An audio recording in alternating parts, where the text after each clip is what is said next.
All right. I actually was planning on running to lunch, but I am going to do a little bit of reading before I head out for the day. So I'm just adjusting this a little bit.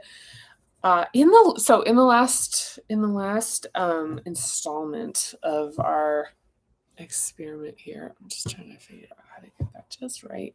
It's a little bit off today, but we're gonna just make do. So right now we're on page 90 and doing the themes of the second hub, specifically pleasure and aversion. And so in the second hub, we're really building this kind of counter foundation to like an actual solid foundation with like this kind of like the initial building blocks of like feeling and emotion. And so in like the last installment, I read up through. I was actually going to read the whole thing today, but I'm not going to. I just made a last minute decision here.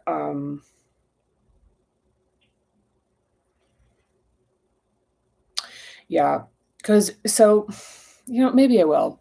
This is actually like it's really worth repeating. I found that when I was reading it the last time, it was really like it hit me pretty like deeply, and it actually led to me having kind of some of my own processing as a result of it. So I'm going to read it again. So hope it's not too awful. All right. So and I'm going to wrap it up. I'm going to try to do this as quickly, like relatively quickly. So, okay. So feelings register on a spectrum from pleasure to disgust.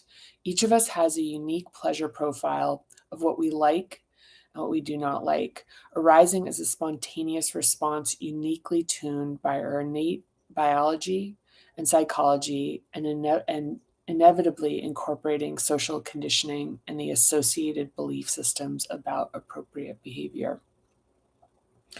Self gratification in the second hub takes what it wants, not as an act of malice, but out of exquisite joy without fixation on consequence.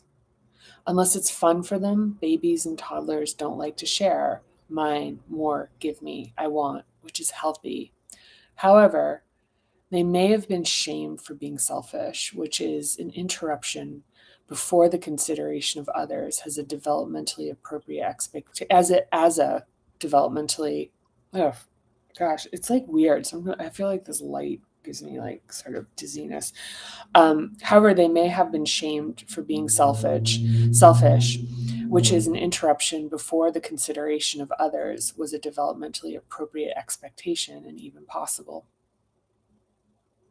As adults, surrender and absorption into pleasure to unhook the perceived controls. Oh, oof, wow. I'm trying to figure this out. Maybe I need to like switch this light so it's like less harsh. See if that works. All right. Yeah, it's nicer actually. It's not like blasting my eyeballs. All right. So, as adults, surrender and absorption into pleasure to unhook from perceived control's safe harbor, to only want more, and to freely and openly express rapture and delight can be considered taboo. Pleasure is unapologetic, can't tell time, and takes without considering reciprocity. If we experience chronic guilt and shame, which I discuss below, the disdain for this type of surrender can be particularly strong. Some folks attempt to control pleasure by reducing it to a concept rather than a sensate experience, and by verbally expressing enjoyment without feeling it.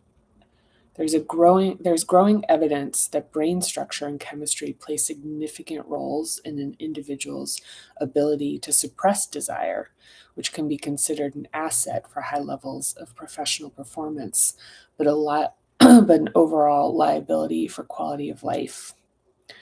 A repressed culture that fears what it regards as sexual contamination pushes pleasure into the shadows, where desire can become cold, hungry, and even predatory. When we see joy and self-satisfaction is either a provocation or disturbed behavior, we protect ourselves from sending the wrong signals with overcompensating rigidity. Predatory behavior and adultification. When adults think adult level maturity is possible in children, are violent to a developing psyche, and being victimized interrupts the relationship with pleasure and joy, the relationship with life itself. Uncomfortable as the investigation of this hub can be for some folks, it's important to reclaim the narrative around the innocence of pleasure. Emotionally mature parents understand that responsibility requires that their helpless baby's needs come first, even when they are sleep deprived and feel miserable, and that this is a temporary containment and there is room for their own joy in another place and time. Mature adults experience pain and discomfort and must manage their feelings, knowing they tend to come and go. The ability of a parent to maintain perspective and to allow the time needed to process the discomfort of unpleasant emotions contributes to positive second hub development in their children. This is the same adult restraint used if our boss unfairly criticizes our work. We can't yell, hit, or storm out of the office without risking negative consequences. If we are professionals, we maintain an even tone, acknowledge the feedback, and discuss any necessary changes. Afterwards, we may seethe, but where does that rage go? That surge of adrenaline and impulse to hit and or to storm out will need a healthy outlet. When we suppress our pain and aversion for extended periods, we are no longer fully attuned to ourselves, which degrades the trust we have in our feelings. Yet, when we listen to our discomfort and allow ourselves to hear it, that trust begins to reemerge and grow. Pleasure does not play by these rules. It's pointless and timeless. Reclaiming pleasure requires surrender. We can lose a connection to delight when ambition becomes so intensified that everything we do is in the service of future gains. But in the service of joy, the impulse for passion is in the second hub and happens in the moment. Desire and passion also fuel our power in the third hub. Before focused action is taken, see chapter 6, we should first know what we want. Yeah. There's, certainly a lot in there. And yeah, there's a lot in here. I think it's extraordinarily common, certainly in the world that I live in, the people that I'm surrounded by, that ambition, action, accomplishment is like this gold standard. And it's not that there's such an important balancing of these qualities that when they aren't dynamic and when they're like shrunken or like adapted to a point they're now maladaptive, it just robs us of the ability to really experience life.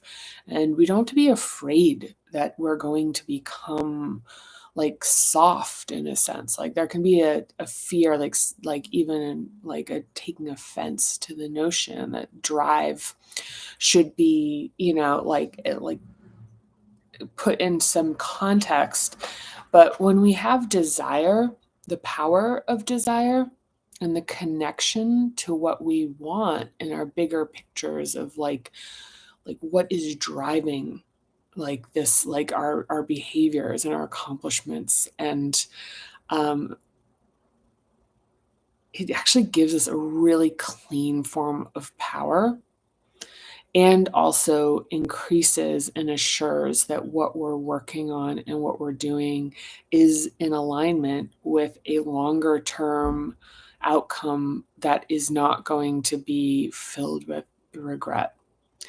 Because without the connection to like what we can directly experience as desire and want, and the things that like bring us pleasure, the things that bring us like fulfillment in ourselves, not as like concepts and external validations, like that's where our powers exist. And that's where we find the things like our unique contributions in this world. And there's a lot of fear because, certainly for, quite a few generations, there was a lot of emphasis on practicality. And this was something, when I was doing a lot of interviews with people, thousands of them, people in like evaluating, making career transitions who'd kind of like done everything right. There's just really common that there was an experience or experiences of like, it's kind of like playtime is over in high school, and it's like now it's time to figure out how to become, like an earner, which is, it's like now it's like, okay, well, you like writing, you like art, like, used to be kind of like the joke that a liberal arts degree or literature is kind of this like waste of money. And certainly AI is changing a lot of that. Like the things that can be done that are very functional and practical. It's that world's shifting. But look, that's not actually the point I'm trying to get to. I really want to emphasize this reclamation of expanding second hub capacity. And if I can first sell you on it from the position of this actually like helps and supports greater success, I'm totally okay with that. Because it does. It creates greater success in terms of being able to like perform and achieve in a direction that is actually in your interests of the things you truly want. And it also fulfills life in a way of being able to feel fully alive. And so it's like, okay, well, how do you do that? And some of it is like the thing I'll leave you with today is it's as simple as savoring simple things, like savoring a taste or a smell or a sight or a moment, and tuning in to where these sparks of pleasure and enjoyment happen. Also, tuning into the things that create aversion and just paying attention to them. Maybe exploring them a bit through doing some, sort of emotional hygiene journaling, which I discussed in one of the last videos, is to really find your unique dispositions, reunite with them and become better at being alive as a result of that. So anyhow, thank you for coming along. Thank you for this journey. I think, I really appreciate it. The next installment is projection, which is really fantastic as a topic. Oh no, it's not. It's change and ambiguity, which leads into that. This is really rich stuff. And it's, I reread something and I get it. It's kind of like, what the hell? But yeah, I reread it. It's really, talk about savoring. It really is good for that. So anyhow, thank you. Thank you for coming along. Please like the video, comment. Any comment I will answer. Mira, you're just, get this eternal shout out because I really do appreciate it. It just means a lot to me. It means a lot to me. And I probably should say at the top of the video to like and subscribe and all that stuff, but welcome. get there. All right. Sending you lots of love. See you next time. Bye.